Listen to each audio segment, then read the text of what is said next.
கேக்குதா? நான் பேசுறது கேக்குதுங்களா? கேக்குதுங்க ஐயா.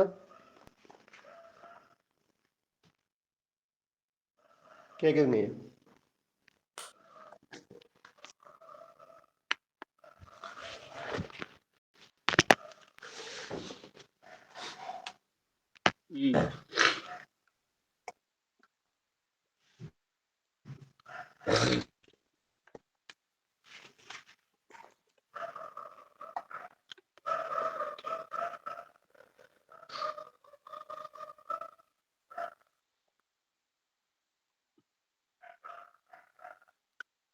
எப்பொருள் யார் யாரை கேட்பனும் அப்பொருள் மெய்ப்பொருள் காண்பறிவு, எப்பொருள் எத்தன்மையாயினும் அப்பொருள் மெய்ப்பொருள் காண்பறிவு.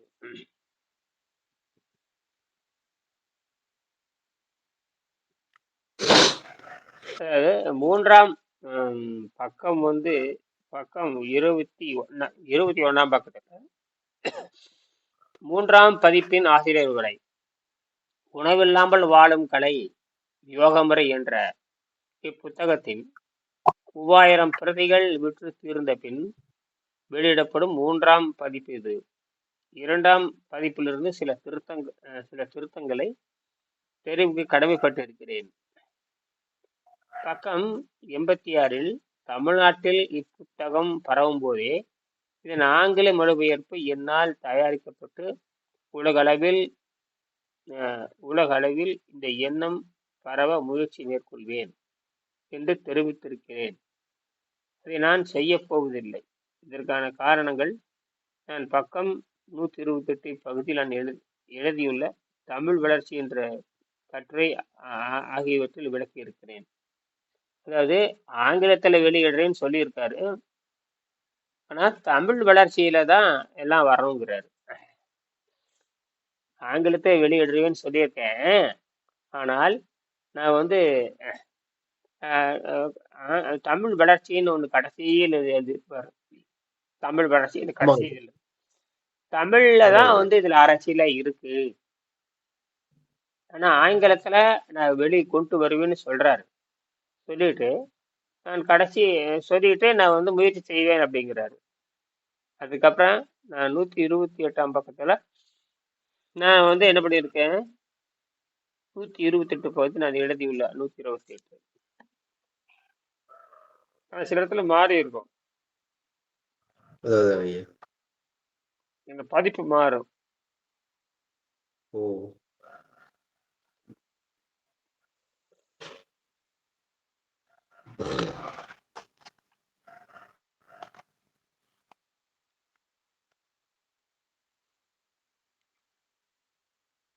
அது அது இப்ப பதிப்பு மாறி இருக்கும்.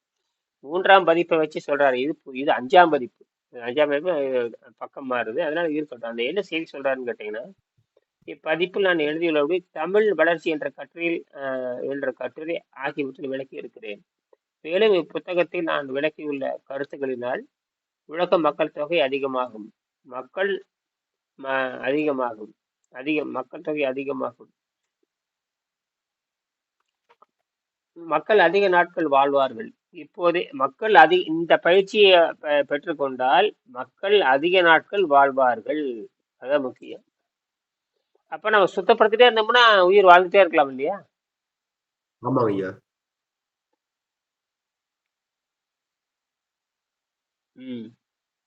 பக்கம் எதுங்க ஐயா? என்ன பக்கம்? இந்த 28ல வரலைங்களா? 21ல இருக்கு. ஓ சரி. ஓகே.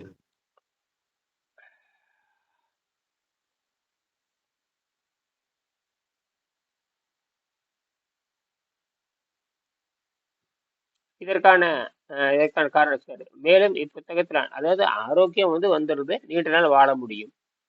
ஆனா ஒண்ணு சுத்தப்படுத்திட்டு தான் இருக்கணும், வேற வழியே இல்லை.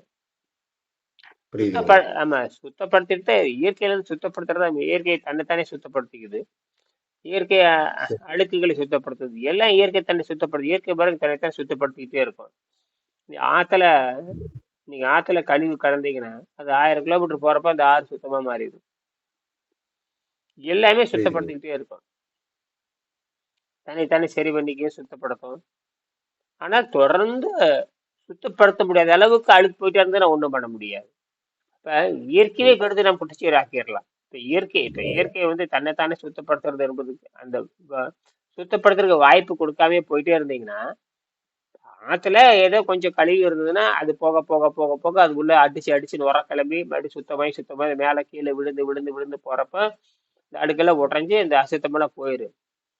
அது அது வந்து அது சுத்தப்படுத்துறதுக்கு வாய்ப்பே கொடுக்காம தொடர்ந்து விஷத்தை போட்டுட்டே இருந்தீங்கன்னா அந்த தண்ணி என்ன ஆயிரும், சுத்தப்படுத்த முடியாத அளவுக்கு போயிருது. அதுதான் நாம பண்ற முறை. புரியுதுங்க. நாம ஒரு பொருளை வந்து ஒரு ஒரு சைவ பொருளை சாப்பிட்டுட்டு ஒரு 2 நாளைக்கு நீர் பயிற்சி செஞ்சோம்னா எல்லாம் சரியா போயிடும். புரியுதுங்க. அப்ப அந்த 2 மணி நேரத்துல என்ன ஆகுது, இந்த 2 நாள் என்ன ஆகுதுன்னு கேட்டீங்கன்னா சுத்தமாகும். குறைஞ்சபட்சம் 8 மணி நேரம் 9 மணி நேரமாவது ஓய்வு கொடுக்கணும் வயிற்றுக்கு. ஓய்வு கொடுக்கறப்ப அந்த ஓய்வு கொடுத்தல்னாவே இந்த நீரை வைத்து தான் ஓய்வு கொடுக்கணும். நான் நீரை வைத்து ஓய்வு கொடுக்கணும், நீரை வைத்து ஓய்வு கொடுக்கணுங்கிறது தான் கண்டுபிடிப்பு. நான் எழுதியுள்ளபடி உலக மக்கள், மொழிகள், மதங்கள், நாட்டு எல்லைகள் ஆகியவை குறைந்து நாம் ஒன்றுபட சீரான வழியில் உழைத்து நான் இப்பதிப்பில் விளக்கியுள்ள விண்வெளி இயந்திரங்களை அதிக எண்ணிக்கையில் உருவாக்கி நாம் விண்வெளியில் வாழ்ந்து பெருகும் நாள் வெகு தொலைவில் இல்லை என்ற நம்பிக்கையுடன் நான் இந்த 3ஆம் பதிப்பை நிறைவு செய்கிறேங்கிறார். அதே 2ஆம் பக்கத்தை பற்றி சொல்லுகின்ற பொழுது, உணவில்லாமல் வாழக்கூடிய யோகமுறை என்ற புத்தகத்தில் 2வது பதிப்பை வெளியிடுவதில் மகிழ்ச்சி அடைகிறேன். முதல் பதிப்பு விற்று 4 வருடங்கள் இக்கொள்கை பரப்பப்பட்டதோடு பல அறிஞர்களின் ஆதரவை பெற்று எடுத்துக்கொண்ட கொள்கைக்கு பலம் சேர்த்திருக்கிறேன். தமிழ்நாட்டில் சித்தர்கள் ஆராய்ந்து வளர்க்கப்பட்ட பரிணாம வளர்ச்சியை வேகப்படுத்தும் இந்த யோக முறை உலகெங்கும் பரவ வேண்டும். மனித சமுதாயத்தை நல்வழிப்படுத்தும் என்று நம்புகிறேன். அப்ப ஒவ்வொரு பதிப்புக்கும் ஒரு சின்ன சின்ன காரணங்களை சொல்லிட்டே போறாரு. அதே நேரத்துல நமக்கு இந்த புத்தகத்துல ஒரு 15 16 வருஷம் இந்த புத்தகத்தை 20 வருஷம் இந்த புத்தகம் எழுதியிருக்காரு. அப்பப்ப எழுத ம். வேண்டியது, அப்புறம் அதுக்கப்புறம் அனுபவம் கிடைக்க வேண்டியது, அப்புறம் எழுத வேண்டியது, அனுபவம் கிடைக்க வேண்டியது, அப்புறம் எழுத வேண்டியது. உலகில் உலகில் உள்ள மொத்த புத்தகங்கள், உலகத்தில் பார்த்தா நிறைய புத்தகங்கள் இருக்கு. அந்த புத்தகங்களை சேர்த்து பார்த்தால் அதில் 3/4 பகுதி மதம் சம்பந்தமான நூல்கள் தான் இருக்கும். 3/4 பகுதி மதம் சம்பந்தமானதான் இருக்கும். மனித சமுதாயம் வாழ்ந்து வளர்ந்து பெருக மதம் உதவி செய்ய வேண்டும். ஆனால் மதம் உதவி செய்யறதில்லை. இப்ப இருக்கிற மதத்தில் இருக்கிற தலைவர்கள் வந்து ரொம்ப கொடூர எண்ணம் முடிச்சவங்களா இருக்காங்க. ஆமா ஐயா. ம். நேற்று கூட ஒரு சாமியார் பொய் பேசியிருக்கான் பாருங்க. எங்களை கொல்றதுக்கு யாரா முயற்சி பண்றான்னு ஒருத்தர் பொய் சாமியார் சொல்றான் பாருங்க. என்ன ஒரு பொய் சொல்றான். மதுரை யாதீனம்னு ஒரு சாமியார். அவன் சரி. கார்ல உனக்கு எதுக்கு நீ சாமியாருக்கு உனக்கு எதுக்கட காரு? சாமியாரா இருக்க நடந்து போகணும். என்னது?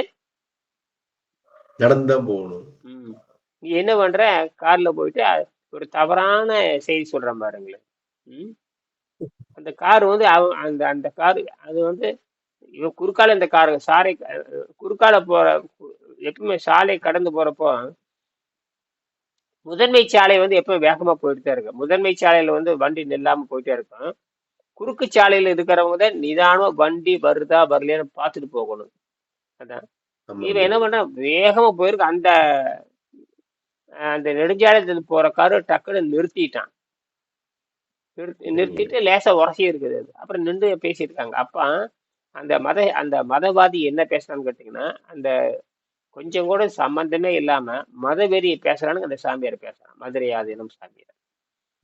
அது அந்த காட்சியில இயற்கை காட்சியில பதிவாயிடுது பாரு. கேட்ட கடவுள் காப்பாத்துவாங்க. என்ன அப்ப கடவுள் அப்ப சிசிடிவி கேமரா வந்து அழிச்சிருக்க வேண்டியதானே.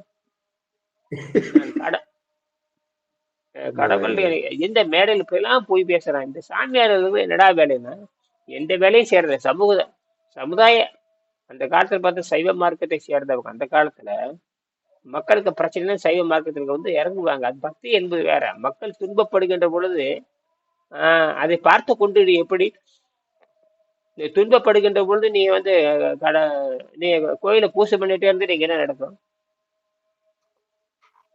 மனிதனுக்கு சேவை செய்யறதா மனிதனுக்கு சேவை செய்யறதா உண்மையான பக்தியா இருக்க முடியும். ஆமாங்க ஐயா. மனிதனுக்கு அதை விட்டு போட்டு அங்க உட்காந்து பஜனை ஓட்டிட்டு இருந்தா என்ன அர்த்தம்? அதுதான் எந்த வேலையும் செய்யறதா வேலை. எந்த வேலையும் அவங்க செய்யறதே கிடையாது. அப்ப பார்த்து கடவுளோடயே இருக்க வேண்டியது. அப்ப எதுக்கு வெளி சுத்திட்டு இருக்கிறீங்க? அப்படியே கடவுள்கிட்டயே அப்படியே அந்த பாதார விந்தம் அப்படியே அங்கேயே கடக்க வேண்டியதுதானே. புரியுதுங்க ஐயா.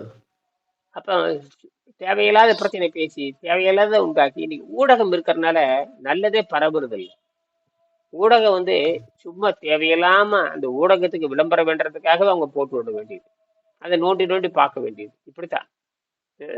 எல்லாமே வியாபாரமானங்காட்டி எதுவும் பண்ண முடியல. எல்லாம் பயங்கர வியாபாரம். ஒவ்வொரு மருத்துவர்களை பேசுறது பார்த்தா அப்படியே எங்க மருத்துவர்கள் அத்தனை பேரும் வியாபாரி மாறிட்டாங்க.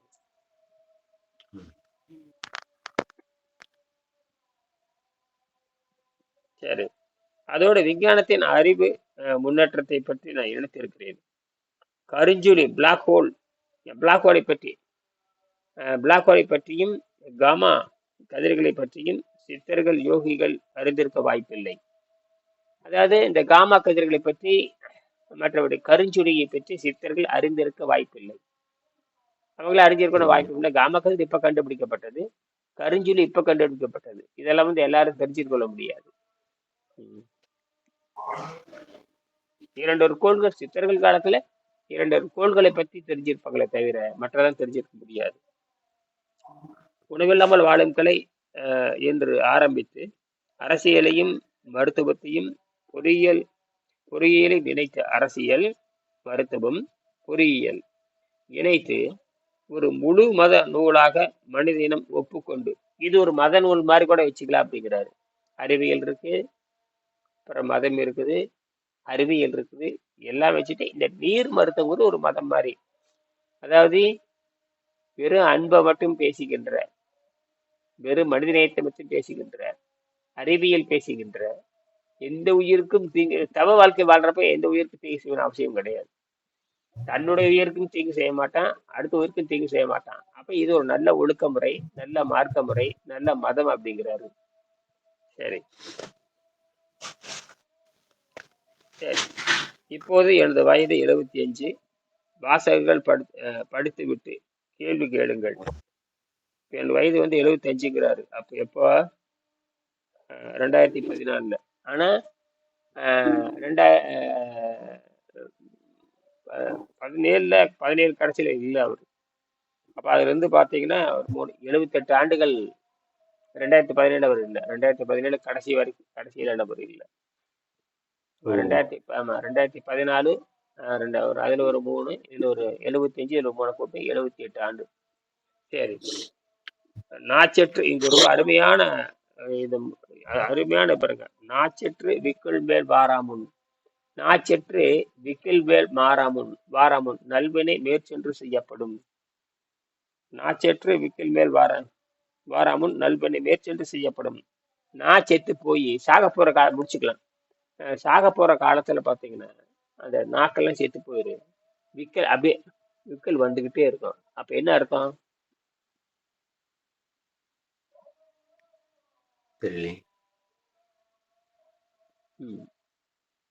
கடைசி கட்டத்துல கடைசி கட்டம் அவனுக்கு அந்த அந்த வார்த்தையே எழுதியிருப்பாரு. நான் செத்து போய் விக்கல் அவனை மரண வேதனை உண்டாக்கும். நாக்கு வறண்டு போயிரும், விக்கல் வந்துடும். அந்த விக்கல் வந்துட்டே வர்றதுக்கு முன்னாண்ட நல்ல வினைகளை செய்து பார்க்கணுங்கிறார். இல்லைன்னா அவ்வளவுதான். நான் செத்து போயிரும், விக்கல் வந்துட்டே இருக்கும். நாக்கு செத்து போயிருக்கு, விக்கல் வந்துட்டே இருக்கும். நாக்கு வறண்டு போயிரும், விக்கல் வந்துட்டே இருக்கும். அப்படி என்ன அர்த்தம் தெரியுமா? அப்போ என்னவா இருக்கும்?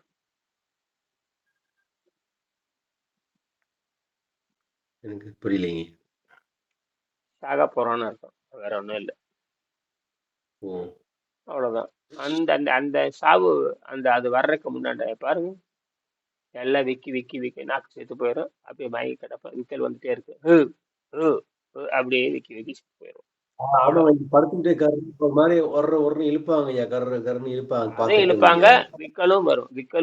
நாக்கு வறண்டு போயிரும், விக்கல் வந்துடும். நாக்கு வறண்டு விக்கல் அப்படியே செத்து போயிடுவாங்க. ரொம்ப கொடுமையான சித்திரம். 2 நாள் அப்படி இழுத்து பார்த்துருக்குங்க. அது மாதிரி பார்த்துருக்குங்க நான். சில பேர் படுத்து விக்கல் எடுத்துட்டே இருப்பாங்க. சில பேர்த்துக்கு கரு கரு இழுத்துட்டு கிடக்கும். சில பேர்த்துக்கு விக்கல் வரும். கொட்டூர் இதெல்லாம் நெருங்கிடுச்சின்னு அர்த்தம். அது வர்றதுக்கு முன்னாண்ட நல்ல விஷயத்தை கற்றுக்கொள்ளுங்கள் அப்படிங்கிறாரு. நம்ம மறுபடியும் 6 மணிக்கு பேசுவோம். சரிங்களா? நன்றி. நன்றி. சரிங்க. நன்றி, நன்றிங்க.